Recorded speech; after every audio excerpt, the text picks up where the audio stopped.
Welcome friends in this new lecture on a lesson and astrologer's day. Friends, in previous lectures we have seen about the lesson and astrologer day. We have seen line to line explanation of the lesson. You might have seen all those videos, and if not, go to the description box. There are the links of the all videos on an astrologer's day. तर आतापर्यंत आपण astrologer day हा पाठ अभ्यासला, परंतु बऱ्याच विद्यार्थ्यांच्या मनात असे प्रश्न आहेत की नक्कीच या पाठावरती आपल्याला परीक्षेत कशा प्रकारचे प्रश्न विचारले जातील, या पाठाचं वेटेज परीक्षेसाठी किती मार्काचं असेल, तसंच यावर येणारे प्रश्न आपण कसे सोडवायचे याविषयी आजच्या या लेक्चरमध्ये आपण आज चर्चा करणार आहोत.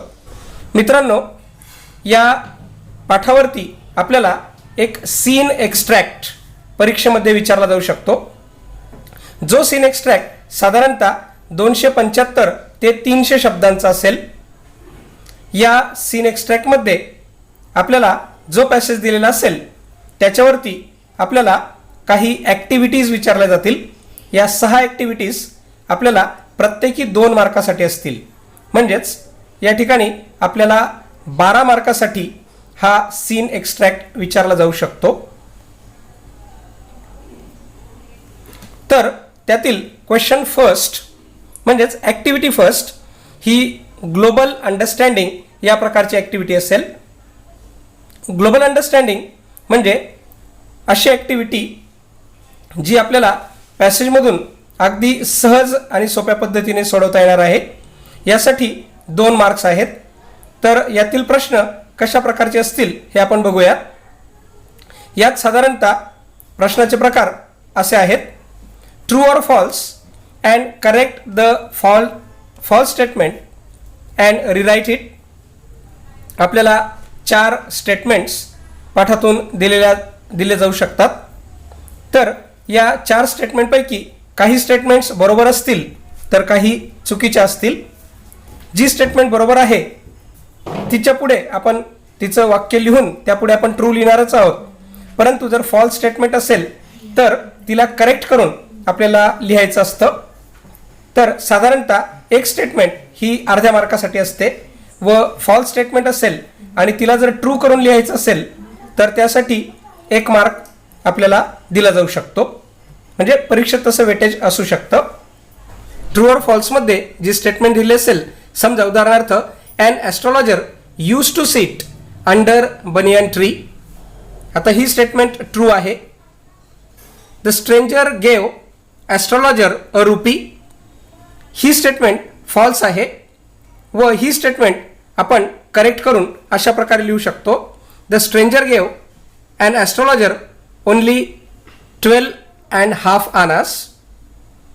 फॉर एक्झाम्पल आपण थर्ड स्टेटमेंट एक बघूया: Gurunayak was pushed into well and left for dead. ही स्टेटमेंट सुद्धा ट्रू आहे. तर अशा प्रकारे आपल्याला पाठातील किंवा पाठावर आधारित काही स्टेटमेंट्स या प्रकारामध्ये म्हणजे या प्रश्न प्रकारात क्वेश्चन 1A मध्ये ग्लोबल अंडरस्टँडिंगसाठी विचारला जाऊ शकतात. त्यानंतर कंप्लीट द वेब या प्रश्न प्रकारात for example the professional equipments of an astrologer. या ठिकाणी आपल्याला ही वेब कंप्लीट करण्यासाठी जे 4 बॉक्सेस दिलेले आहेत त्या 4 बॉक्सेसमध्ये प्रोफेशनल इक्विपमेंट्स जे ॲस्ट्रोलॉजर वापरायचा त्यांची यादी किंवा ते इक्विपमेंट्स या ठिकाणी आपल्याला लिहायचे आहेत. त्याच्यानंतर the variety of trades in the market or on the street. त्या स्ट्रीटवर असलेले वेगवेगळे ट्रेड्स कोणकोणते होते त्याचा एक वेब आपल्याला कंप्लीट करण्यासाठी विचारला जाऊ शकतो. त्याच्यानंतर SCRTच्या एका क्वेश्चन बँकमध्ये दिलेल्या उदाहरणानुसार the activities of an astrologer. Astrologer त्या ठिकाणी मार्केटमध्ये आल्यानंतर त्याच्या कोणकोणत्या ॲक्टिव्हिटीज होत्या याविषयी सुद्धा आपल्याला वेब विचारली जाऊ शकते. हे काही एक्झाम्पल्स आपण या ठिकाणी बघितले. त्यानंतर फ्लो चार्ट आपल्याला विचारला जाऊ शकतो. या फ्लो चार्टचं एक उदाहरण आपण बघूया. An astrologer a stranger came to an astrologer, आणि त्याच्यानंतर घडलेल्या घटना आपण एक एक करून त्यापुढे लिहायच्या आहे. व शेवटची घटना आपल्याला त्या ठिकाणी दिलेली असेल, the stranger passed away or went away. मग या दरम्यान ज्या घटना घडलेल्या आहेत त्या आपल्याला या फ्लो चार्टमध्ये कंप्लीट करायच्या आहेत. जसं astrologer invited him to chat with him, then he challenged astrologer, then astrologer told him about the past. या प्रकारे फ्लो चार्ट देखील आपल्याला परीक्षेत विचारला जाऊ शकतो. त्याच्यानंतर rearrange the jumbled order sentences. या ठिकाणी आपल्याला पॅसेजमधील काही सेंटेन्सेस दिलेले असतील ज्यांची ऑर्डर म्हणजेच क्रम हा योग्य नसेल तर आपल्याला योग्य क्रमाने म्हणजेच ज्या क्रमाने त्या घटना घडत गेल्या त्या क्रमाने किंवा पॅसेजमध्ये ज्या क्रमाने ती वाक्य आलेली आहेत त्या क्रमाने आपल्याला हे जम्बल्ड ऑर्डर सेंटेन्सेस आपल्याला करेक्ट ऑर्डरमध्ये लिहायचे आहेत. त्याचं एक एक्झाम्पल आपण या ठिकाणी पाहू शकतो. Arrange the jumbled order sentences. यात काही सेंटेन्सेस मी दिलेले आहेत. A surging crowd was always moving up and down. Second sentence, people were attracted to astrologer like bees. He opened his bag and spread out his professional equipments. आणि fourth sentence आहे, people flocked to groundnut seller. यापैकी पॅसेजमध्ये ज्या क्रमाने हे वाक्य आलेले आहेत त्या क्रमाने आपल्याला हे सेंटेन्सेस अरेंज करायचे आहेत. त्याच्यानंतर चूज द ॲप्रोप्रिएट सेंटेन्स. बऱ्याचदा आपल्याला काही सेंटेन्सेस म्हणजे 4 सेंटेन्सेस दिलेले असतील त्यातील योग्य सेंटेन्स जे या पॅसेजचं किंवा या पाठाचं थीम सांगतंय ते सिलेक्ट करायचं आहे. You have to choose the appropriate sentence. Here astrologer had technical knowledge of his occupation. Second, his study practice and guesswork made him success. Third, astrologer has learned some black magic. And last one is astrologer become an astrologer by chance. आता आपल्याला याच्यातली fact माहीत आहे की astrologer हा by chance astrologer बनलेला होता. त्याच्या मनात ॲस्ट्रोलॉजर बनण्याचं कुठलंही इंटेन्शन नव्हतं. त्यामुळे यातील डी स्टेटमेंट ही देखील योग्य आहे.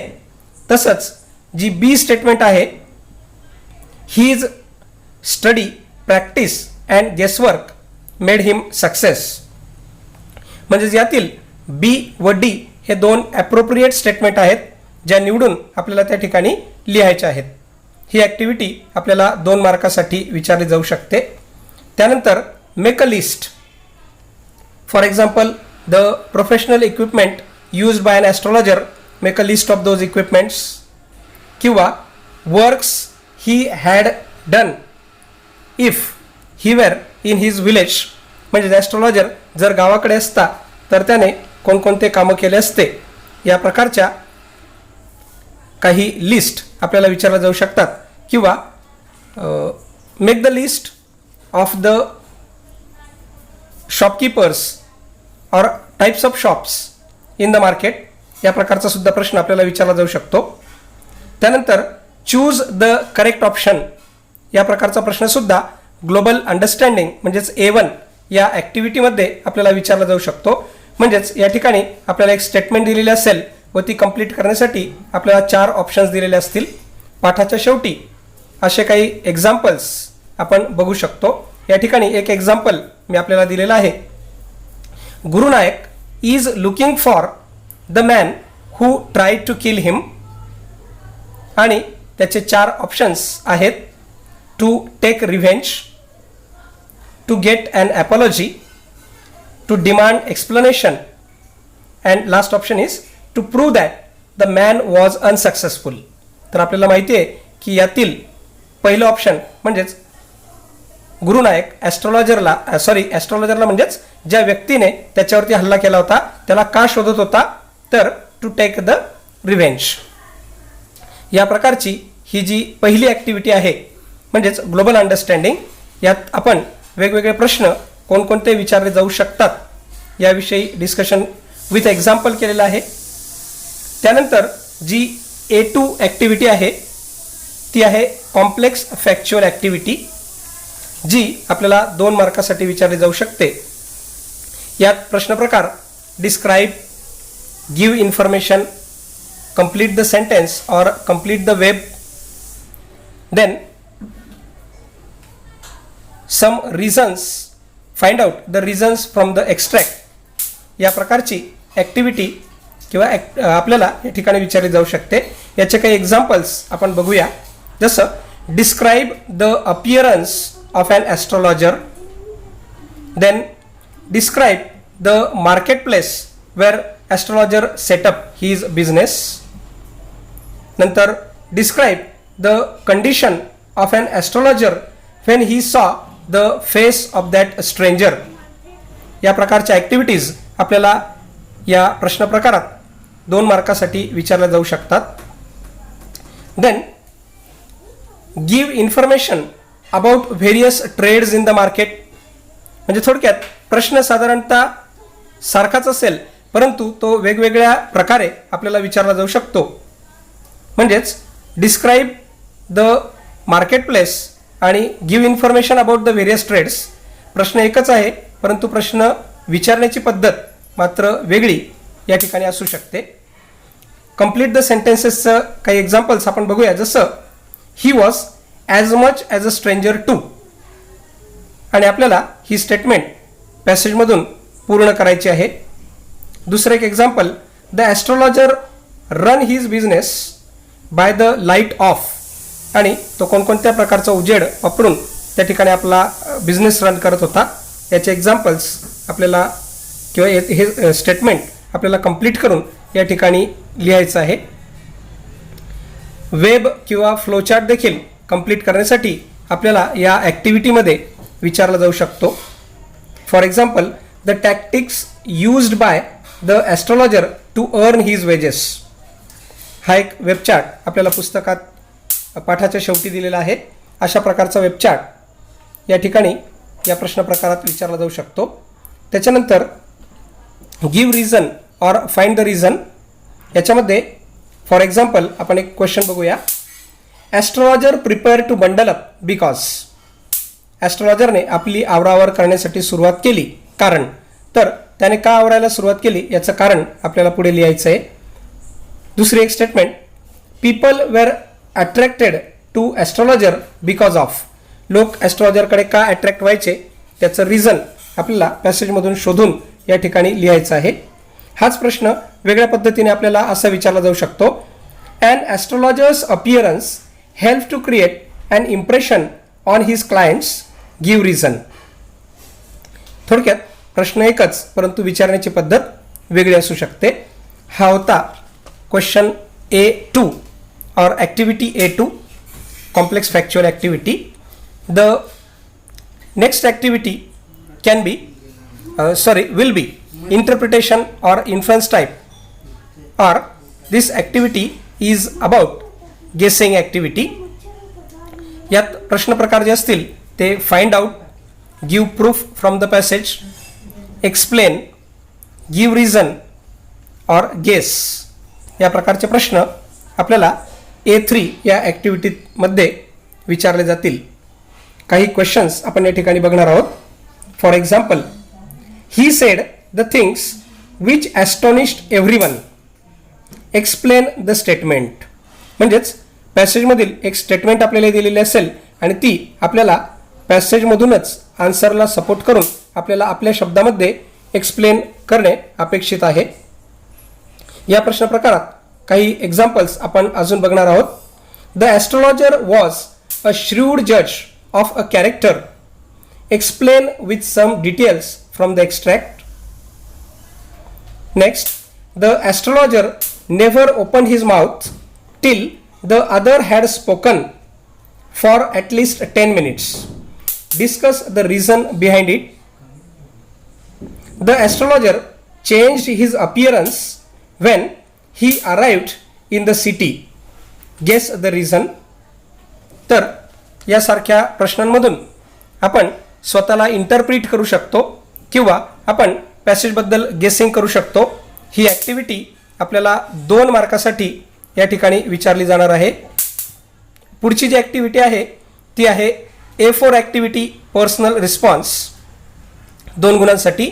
या ठिकाणी आपला पर्सनल एक्सपिरियन्स, आपल्या सभोवतालची परिस्थिती आपल्याला स्वतःच्या शब्दामध्ये डिस्क्राईब करण्यासाठी किंवा आपलं स्वतःचं मत, आपल्या व्ह्यूज, आपले ओपिनियन्स मांडण्यासाठीचे काही क्वेश्चन्स या ठिकाणी आपल्याला या ॲक्टिव्हिटीमध्ये विचारले जाऊ शकतात.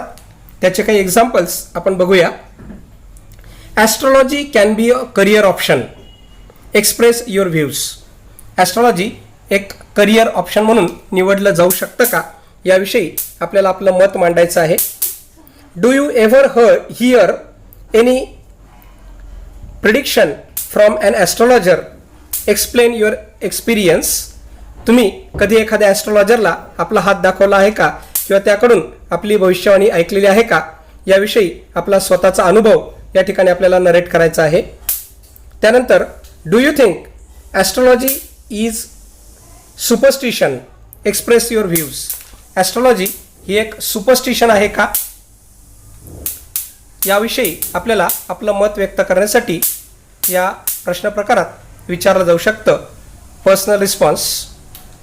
Then the A5 activity is language study. या ठिकाणी आपल्याला मोस्टली डू ॲज डिरेक्टेड अशा प्रकारात आपल्याला नॉन टेक्स्च्युअल टेक्स्च्युअल ग्रामर म्हणजेच टेक्स्टमधील एखादं सेंटेन्स दिलेलं असेल, ज्यात आपल्याला त्याचा चेंज द व्हॉइस, त्याचा टेन्स ओळखणे, त्याचा टेन्स चेंज करणे, वाक्य जर कॉम्प्लेक्स असेल तर ते सिम्पल करणे, सिम्पल असेल तर कॉम्प्लेक्स किंवा कंपाऊंड करणे, डायरेक्ट स्पीच इनडायरेक्टमध्ये नरेट करणे. या प्रकारे आपल्याला काही ग्रॅमॅटिकल ॲक्टिव्हिटीज तसेच काही लँग्वेज स्टडीच्या ॲक्टिव्हिटीजसुद्धा विचारल्या जाऊ शकतात. या ठिकाणी आपल्याला ऑप्शन्स दिलेले असण्याची दाट शक्यता आहे. साधारणतः ग्रामरचं सेंटेन्स दिल्यानंतर त्याच्याखाली आपल्याला 4 ऑप्शन्स दिलेले असतील आणि योग्य ऑप्शन आपल्याला त्या ठिकाणी लिहायचं आहे. ग्रामरमध्ये कशा प्रकारे वाक्य विचारले जाऊ शकतील याचं एक एक्झाम्पल आपण बघूया.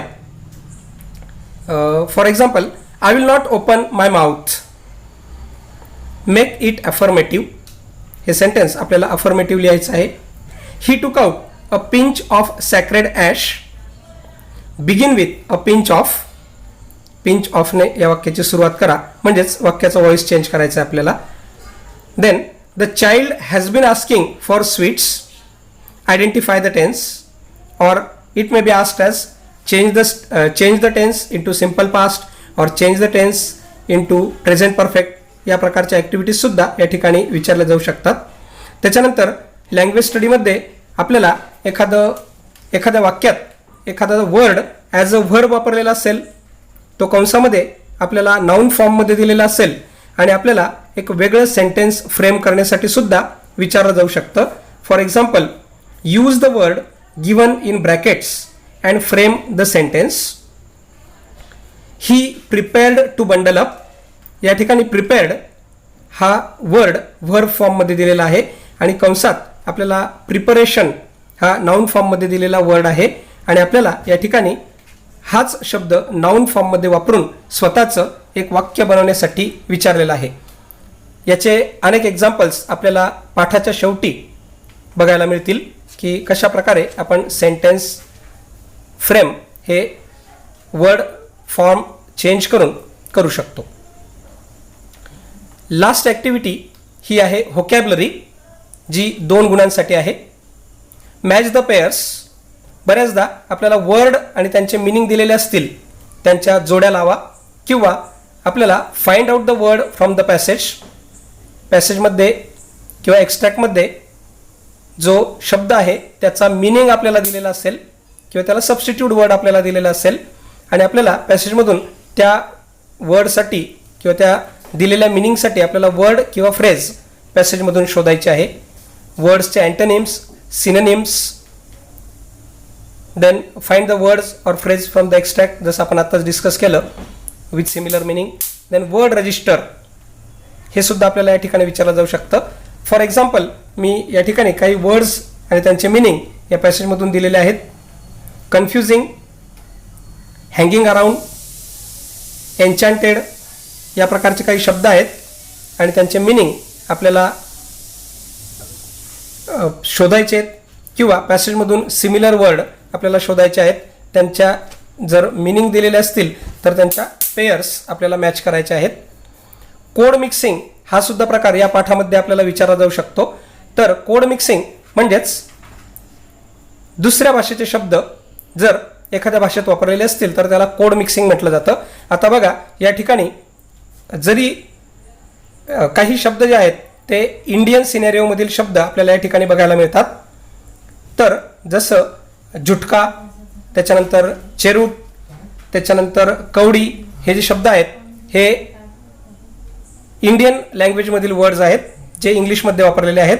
तर कोड मिक्सिंगमध्ये यांचे कोड मिक्सिंग म्हणून आपण हे एक्झाम्पल्स किंवा आपल्याला विचारलं जाऊ शकतं की find out the word from the passage of which are the example of code mixing. तर हे शब्द आपण त्या ठिकाणी लिहू शकतो. या प्रकारे काही प्रश्न किंवा काही ॲक्टिव्हिटीज या पॅसेजवर कशा विचारल्या जातील हे आपण या व्हिडिओमध्ये बघितलेलं आहे. तर लवकरच पुढील व्हिडिओमध्ये भेटू. तोपर्यंत टेक केअर. बाय.